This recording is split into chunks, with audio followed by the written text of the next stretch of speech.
నెల్లూరు పర్యటనలో తన యొక్క కడుపు మంటని, ఈ రాష్ట్రాన్ని అభివృద్ధి చెందడం ఇష్టం లేక వివిధ వర్గాల మధ్యన చిచ్చులు పెట్టే కార్యక్రమానికి మరి కొనసాగిస్తా ఉన్నాడంటే జగన్ బ్రతికే ఒక అరాచకం. జగన్ ఎక్కడో చోట ఏదో ఒకటి అల్లరి సృష్టించాలని ఇవాళ జువ్వెల దిన్న ఫిషింగ్ హార్బర్ విషయంలో అక్కడ మత్స్యకారులకు చెందకుండా ఆ ఫిషింగ్ హార్బర్ని వేరే వాళ్ళకి కేటాయిస్తున్నారని చెప్పి ఒక దుష్ప్రచారం చేయటానికి, మత్స్యకారులకు స్థానం లేకుండా చేయాలని ఒక దుష్ప్రచారానికి జగన్మోహన్ రెడ్డి రెచ్చగొట్టే కార్యక్రమాలు చేస్తూ ఉన్నాడు. నిజంగా ఇది చాలా దురదృష్టకరం. అక్కడ ఫిషింగ్ హార్బర్ నిర్మాణం వాళ్ళకి బిల్లులు ఇవ్వకుండా, ఆ పనులు కంప్లీట్ అవ్వకుండా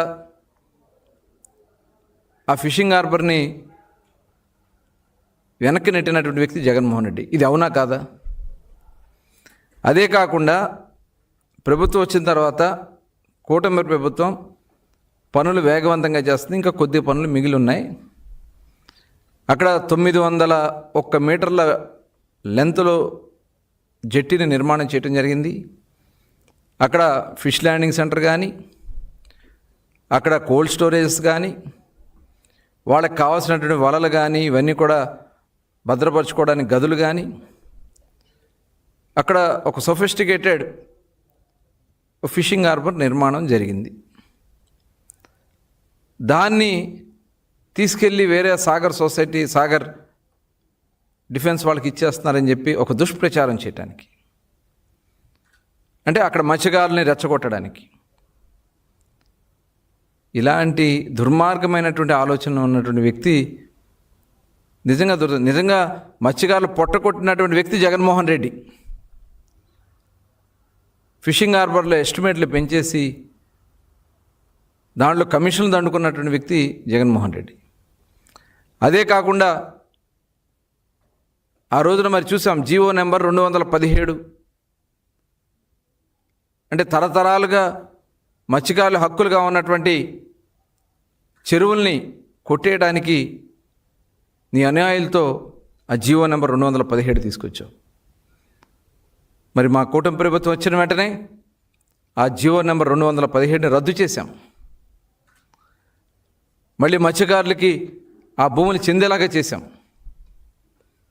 మరి ఆ రోజున మొట్టమొదట బ్యాన్ పీరియడ్లో డబ్బులకి శ్రీకారం చుట్టింది తెలుగుదేశం. ఆనాడు గౌరవనీయులు నారా చంద్రబాబు నాయుడు గారు 50 సంవత్సరాలకి వీళ్ళు సముద్రంలో వేట చేయలేకపోతున్నారని చెప్పి 50 సంవత్సరాలకు పెన్షన్ ఇప్పించాం. వేట నిషేధ సమయంలో 4,000తో స్టార్ట్ అయ్యి ఇవాళ 20,000 రూపాయలు ఇస్తున్నాం. అలాగే ఆయిల్ సబ్సిడీ ఇస్తున్నాం. వేటకెళ్ళి చనిపోయిన దాదాపు 90 మంది చనిపోతే వాళ్ళకి 5 సంవత్సరాలు ఒక్క పైసా ఇవ్వలేదు మీరు. డెత్ సర్టిఫికెట్ల పేరుతో వాళ్ళని ఇబ్బంది పెట్టారు. ఇవాళ కూటమి ప్రభుత్వం వచ్చిన వెంటనే ఏదైతే మత్స్యకారులకు చనిపోయిన వాళ్ళకి ఇవ్వాల్సిన డబ్బులు గౌరవ వ్యవసాయ మత్స్యశాఖ మంత్రిగా ఉన్నటువంటి అచ్చెన్నాయుడు గారు ఇమ్మీడియట్గా రిలీజ్ చేసి ఇవ్వడం జరిగింది. ఇవాళ ఈ కూటమి ప్రభుత్వం ఒక చిత్తశుద్ధితో పనిచేస్తూ ఉన్నాం. మీరు అక్కడ జరిగినటువంటి సంఘటన చూస్తాం, నిజంగా చాలా బాధ అనిపిస్తూ ఉంది. తమిళనాడు బోట్లకు సంబంధించి మీరు చేసినటువంటి కారణాల వల్లే 2017లో ఆ బోట్లన్నీ ఏర్పాటు చేసి మెరైన్ బోట్స్ గస్తీ తిరిగి ఏర్పాటు చేసినటువంటి బోట్లని మీరు అధికారంలోకి వచ్చాక పూర్తిగా కనీసం మెయింటెనెన్స్ కూడా, రిపేర్లకు కూడా డబ్బులు ఇవ్వకుండా పనిచేస్తున్నటువంటి వర్కర్స్ని కూడా తీసేస్తే, అందులో ఉన్నటువంటి స్టాఫ్ను మొత్తం తీసేస్తే ఆ బోట్లన్నీ ఆగిపోవడం వల్ల ఇవాళ తమిళనాడు రాష్ట్రం నుంచి బోట్లు వచ్చి ఇక్కడ మన మత్స్యకారులకు ఇబ్బంది కలిగిస్తూ ఉంది.